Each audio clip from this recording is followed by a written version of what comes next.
We break our phones a lot. This is commentary from James Brown.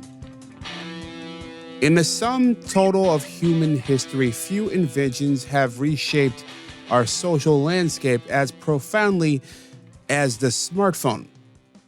And it happened so quickly.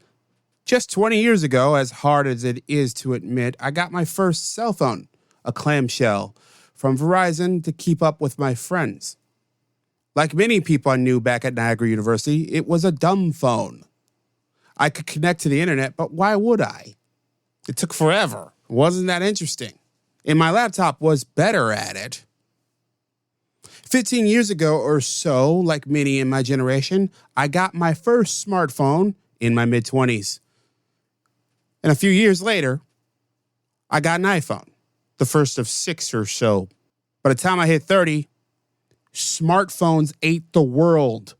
Now at 40, these pocket-sized marvels, many supercomputers once heralded as great connectors, now stand accused of eroding the very fabric of human interaction. It's a paradox worthy of a Greek tragedy. The tool designed to bring us closer together is actually pushing us further apart. Consider the absurdity of the current predicament. Rochester, New York, my hometown, now proudly holds the title of the second most clumsy city in America. We're dropping our phones in toilets with alarming frequency. I kid you not, it's as if we've collectively decided that even in our most private moments, we are incomplete without the warming, comforting glow of a screen. I'm certainly guilty of this. It's Pavlovian. The solution?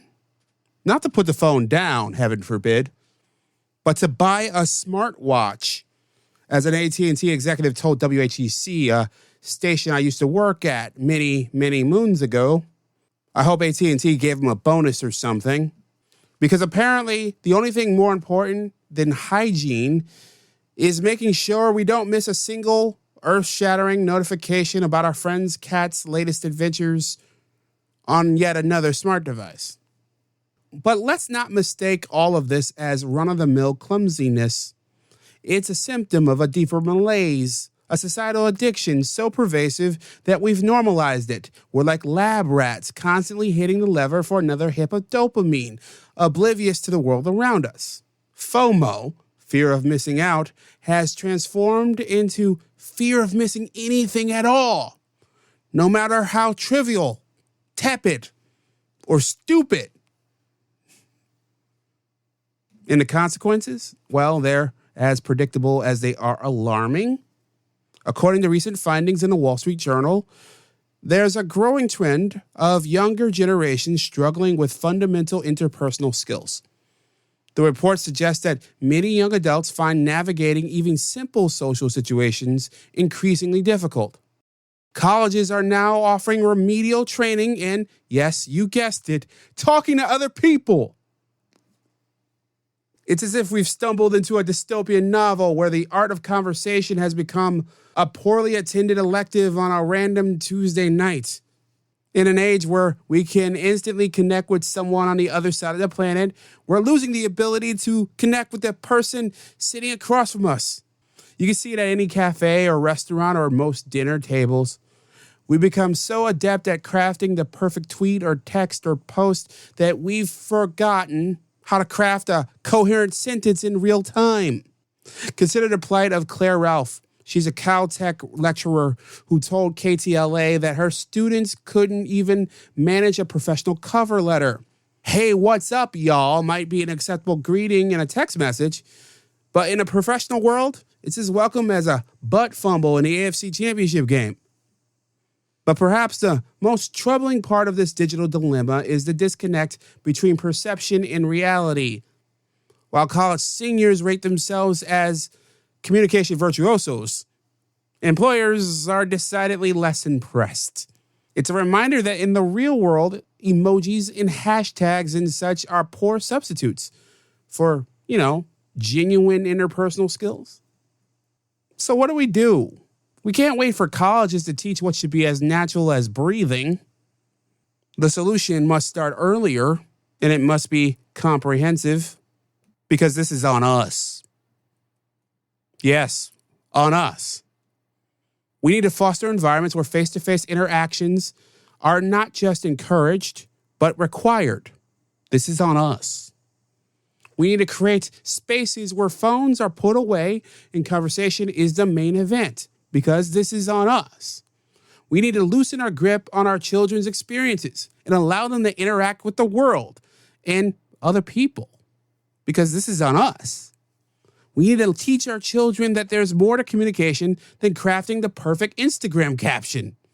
This is on us. We need to rebuild third places, not work, not home, but third places where we can learn how to interact with people. This is on us. Because we can't and we shouldn't expect or trust tech companies to create machines or any product that isn't built to exploit us. This is on us. This is the world that we built. In short, we need to rediscover the art of being human. As Douglas Rushkoff once put it, being human is a team sport. In a world increasingly mediated by screens, the most revolutionary act may be driving over to a friend's house to break bread with him and look him in the eye, to engage in the most ancient of human rituals, a conversation. The stakes are high. If we continue down this path, we risk raising a generation incapable of the very thing that helps Team Human function. The very thing that makes us human. Meaningful connections. And no amount of likes, shares, retweets can compensate for that loss. So the next time you feel the urge to check your phone in the bathroom, remember the most important notification may be the one you're missing in the real world. Put the phone down. Step away from the toilet. And for the love of Pete or anyone holy, talk to somebody. Your future self and your dry phone will thank you.